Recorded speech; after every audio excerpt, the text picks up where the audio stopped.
अस्सलाम वालेकुम जी my dear YouTube family. बहुत बहुत शुक्रिया आपकी मोहब्बत का, आपके प्यार का। बड़े अच्छे अच्छे मज़ेदार किस्म के कमेंट्स आ रहे होते हैं, मुझे बहुत मज़ा आता है। मुझे ऐसे लगता है कि किसी से मैं बात कर रही हूँ और अपनी बातों को शेयर कर रही हूँ। जब से मैंने मतलब ये कि पहले मैं एज ए लेक्चर जॉब करती थी, फिर मैंने एज ए प्रिंसिपल आर्मी के इंस्टीट्यूशंस में जॉब की।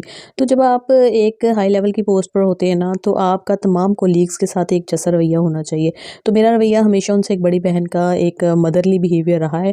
लेकिन वो जो होती है ना एक दोस्ती, दोस्तों की कसक और महसूस करते हैं कि आप ग्रुप हो, ग्रुप में बैठें, एंजॉय करें, वो चीज़ ख़त्म हो जाती है। तो जब से मैंने ये व्लॉगिंग चैनल स्टार्ट किया है, व्लॉगिंग तो क्या, मैं हर मतलब ये कि हर मौजू पे आप लोगों से बात कर रही होती हूँ और जो भी यानी कि मेरे दिल में आता है मैं बात करती हूँ और मुझे फीडबैक मिलता है, अच्छा मज़ा आता है। तो आज मैंने बात करनी है दाऊद ड्रामा सीरियल के बारे में, जो कि अतीका उर्दू का ड्रामा है और मैं बड़े शौक से देख रही हूँ, रोज़ ही आता है। अगर आपने नहीं देखा तो मेरे कहने पे उसको देखना। अच्छा जी, उसमें सास बहू की कहानी चल रही है, एक दूसरी फैमिली है, उसमें एक बिगड़े हुए लड़के की कहानी चल रही है। लेकिन जो अतीका उर्दू की कहानी है ना, यानी कि उसने अपनी बहू एक चूज़ कर ली, उस बहू की एक ही माँ होती है, उसने कहा ना ये आगे कोई होएगा तो ना पीछे कोई होएगा, तो जैसे मैं इसको ढालना चाहूँगी ढल जाएगी ये।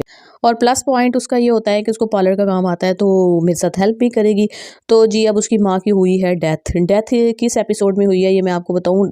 10th एपिसोड में उसकी माँ की डेथ हुई है, उस बहू की माँ की डेथ हुई है जो अतीका उर्दू की बहू है।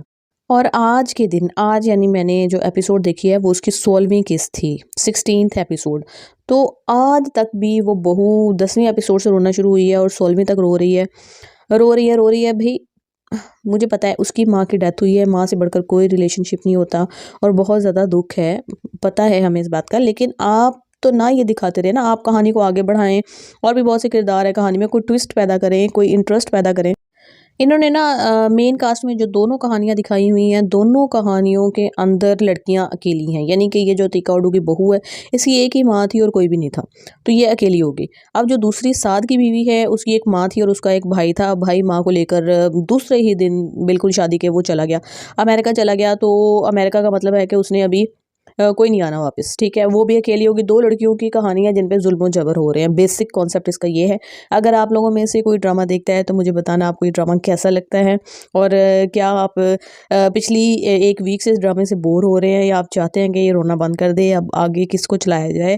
क्योंकि ऑब्वियसली एंटरटेनमेंट इंडस्ट्री है ना, तो हम एंटरटेनमेंट देखना चाहते हैं, हम कोई कहानी देखना चाहते हैं, हमने रोना थोड़ी देखना है। रोना साड़ी अपनी जिंदगी घट है, जड़ा होना सी जड़ा ना ड्रामे च भी यही देखी चाहिए।